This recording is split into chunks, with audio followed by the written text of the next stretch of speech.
जी बिस्मिल्लाहिर्रहमानिर्रहीम। अज़ीज़ तलबा, आज हम पढ़ेंगे टेंसेस के बारे में। ओके।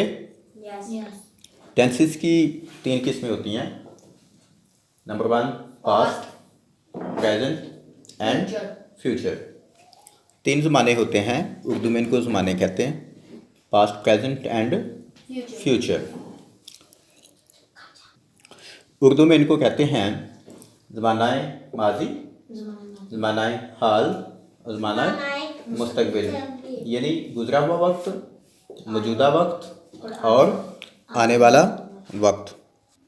इनको पहला जो ज़माना होता है उसको कहते हैं इंडेफिनिट, कंटिन्यूस, परफेक्ट और परफेक्ट कंटिन्यूस। ओके।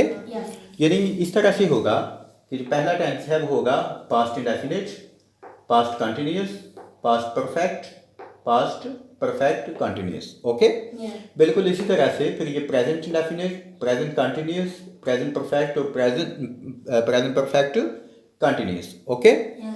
यही फ्यूचर के साथ भी होगा, future indefinite, future continuous, future perfect और फ्यूचर परफेक्ट कंटिन्यूस। टोटल कितने हुए? 4। और ज़माने कितने हुए? 3। इस तरह से टोटल टेंसेस कितने हुए? 12। टोटल कितने हुए? 12। जी, तो आज हम पढ़ेंगे पास्ट इंडेफिनिट टेंस। क्या पढ़ेंगे आज हम? Past indefinite tense. तो इसकी डेफिनेशन है ज़माना माजी में किसी काम का एक दफ़ा या मामूल के मुताबिक किया जाना पास्ट इंडेफिनिट टेंस के ज़ुमरे में आता है। ओके। मसलन आप देखें, वो स्कूल गया, ये क्या हुआ? देखने में ये पता चलता है कि ये एक दफ़ा की बात है। ये क्या है? एक दफ़ा की बात है। वो स्कूल जाता था, इससे ये ज़ाहिर होता है कि ये उसका मामूल था। ओके। जैसे हम कहते हैं कि वो सुबह उठता था या वो सुबह उठा। वो स्कूल गया, वो स्कूल जाता था, बात एक ही है। ये दोनों पास्ट इंडेफिनिट टेंस के ज़ुमरे में आते हैं। इसका फार्मूला है सब्जेक्ट प्लस वर्ब की सेकंड फॉर्म प्लस ऑब्जेक्ट। इसका क्या है फार्मूला? इसकी ट्रांसलेशन होगी ही वेंट टू स्कूल। वो स्कूल गया, वो स्कूल गया। इसका दूसरा टेंस जो है, एक और हमने इसकी मिसाल लिखी, हम क्रिकेट खेले, हम क्रिकेट खेलते थे। We played cricket. इसका ट्रांसलेशन क्या होगी? We play cricket. समझ आ गई? आपने देखा कि हमने काफ़ी यहाँ पे लिखे हैं वर्ब, वॉक, गो, कम, लिव, ईट, ड्रिंक, से और सी। इनके हमने मीनिंग्स लिखे और यहाँ पे लिखी इसकी, इस वर्ब की सेकंड फॉर्म और ये होती है उसकी थर्ड फॉर्म। इसकी ये वेंट सेकंड फॉर्म, ये थर्ड फॉर्म। कम, केम, कम, लिव, लिव्ड, लिव्ड। ये इनकी क्या है? वर्ब, मीनिंग, सेकंड फॉर्म और उसकी क्या है? Third form. आप नए जुमले देखें, इसमें है वो चलता था, ही वॉक्ड। जैसा कि हमने वो फार्मूला बताया था। क्या फार्मूला होता है? सब्जेक्ट, वर्ब की सेकंड फॉर्म और ऑब्जेक्ट। तो फिर इसकी वो गया, इसकी ट्रांसलेशन क्या होगी? He went. वो आया, ही केम। कम, कम की दूसरी फॉर्म होती है केम और कम।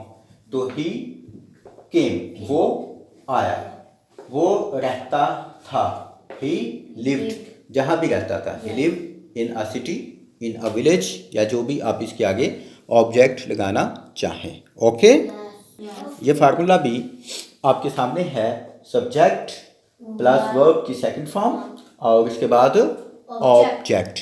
यानी आप किसी भी सेकंड फॉर्म को सब्जेक्ट के साथ लगा के पास्ट इंडेफिनिट में जुमला बना सकते हैं। आपके पास बहुत से वर्ब हैं जो आप सीख चुके हैं, आप उनको इस्तेमाल में ला के पास्ट इंडेफिनिट के बहुत से जुमले बना सकते हैं।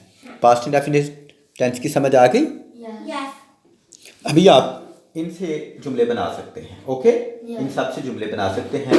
हम प्रैक्टिस के तौर पे जुमले बनाते हैं और आपसे पूछते हैं कि मसलन हम कहते हैं कि वो खाता था। क्या हुआ इसकी ट्रांसलेशन? वो खाता था। जल्दी से। ही गोल्ड, शाबाश। वो पीता था। He drank. अभी वो वाक का इसमें नहीं है, तो चले वॉक्ड, वो चलता था। वाक से क्या बनता है? ही वॉक्ड, वो चलता था। ओके, इसी तरह से ड्रिंक ड्रैंक, ही ड्रैंक, वो पीता था। ही सेड, वो कहता था या उसने कहा। उसने कहा। उसने देखा, ही सा, वो देखता था या उसने देखा। इसका सवालिया बनाने का तरीक़ेकार क्या होता है? हम ये सादा है subject, second form of verb और उसके बाद ऑब्जेक्ट। लेकिन अगर हम इसका सवालिया जुमला बनाना चाहें तो क्या बनाएगा? डिड को पहले लिखेंगे, उसके बाद सब्जेक्ट और उसके बाद वर्ब की सेकंड फॉर्म और उसके बाद क्या होगा? ऑब्जेक्ट। समझ आ गई? चलें, फिर इसकी ट्रांसलेशन क्या होगी? वो चलता था। क्या वो चलता था? Did he walk. Did he walk. इसकी समझ आ गई? ही वॉक्ड, वो चलता था। क्या वो चलता था? Did he walk. सवालिया के बाद हम देखेंगे मनफी जुमले। क्या? मनफी जुमले। मसलन वो नहीं चलता था, यानी बात में ना आ जाए। बात में क्या आ जाए? ना आ जाए, यानी नफी आ जाए। तो उसका तरीक़ेकार है subject plus did not plus verb की फर्स्ट फॉर्म और उसके साथ ऑब्जेक्ट। उसके साथ ऑब्जेक्ट। इसकी ट्रांसलेशन फिर क्या होगी? वो नहीं चलता था। He did not walk. He did not walk. Okay, समझ आ गई? ये बहुत ज़रूरी बात है कि जो स्टोरी टेलिंग है, यानी जो स्टोरी आप लिखते हो या कोई आप बात बताते हो, वो तमाम की तमाम आपकी पास्ट इंडेफिनिट टेंस में होती है। किस में होती है? पास्ट इंडेफिनिट टेंस में। समझ आ गई? मसलन शेर जंगल में गया, उसने शिकार किया। कौवा जंगल में गया, कौवे ने एक पत्थर उठाया। या आप अपने बारे में कुछ कहना चाहें तो आप क्या कहते हैं? मैंने इम्तहान पास किया, मैंने इम्तहान में इतने मार्क्स लिए। ये तमाम क्या होता है? पास्ट इंडेफिनिट टेंस के अंदर आता है। और इंग्लिश लैंग्वेज में सबसे ज़्यादा ये टेंस इस्तेमाल होता है। ओके, पास्ट इंडेफिनिट टेंस सबसे ज़्यादा इम्पोर्टेंट है और सबसे ज़्यादा English language past indefinite tense में लिखी जाती है। ओके, आज हमने जो सबक पढ़ा उससे समझ आ गई? चलें, मज़ीद कुछ चीज़ बताने की ज़रूरत है? क्या? मुझे इस चीज़ की समझ नहीं आई, देखते हैं कि जब हम वो करते हैं तो इसके फार्मूला से मुताबिक वो नहीं होता समझ। इसका जो फार्मूला है आपने पहले उसको मद्देनज़र रखना है। सबसे इम्पोर्टेंट चीज़ है कि आप इसके फार्मूले को अपने जहन में बिठाओ। ओके, यानी आपके पास ये सोच होनी चाहिए कि आप जब भी इस तरह के जुमले को ट्रांसलेट करोगे तो आप लिखोगे सब्जेक्ट प्लस वर्ब की सेकंड फॉर्म उसके बाद ऑब्जेक्ट। जब आप 2 या 3 दफ़ा या 2-3 दिन जब आप ये रिहर्सल करोगे तो फिर आपको इसकी आसानी के साथ समझ आ जाएगी। ओके, इसमें कोई डिफ़िकल्टी नहीं है।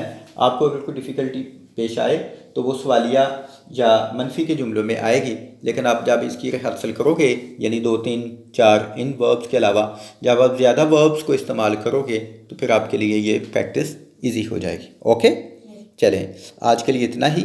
नेक्स्ट हम नए लेक्चर के साथ हाज़िर होंगे। ओके, अल्लाह हाफिज़।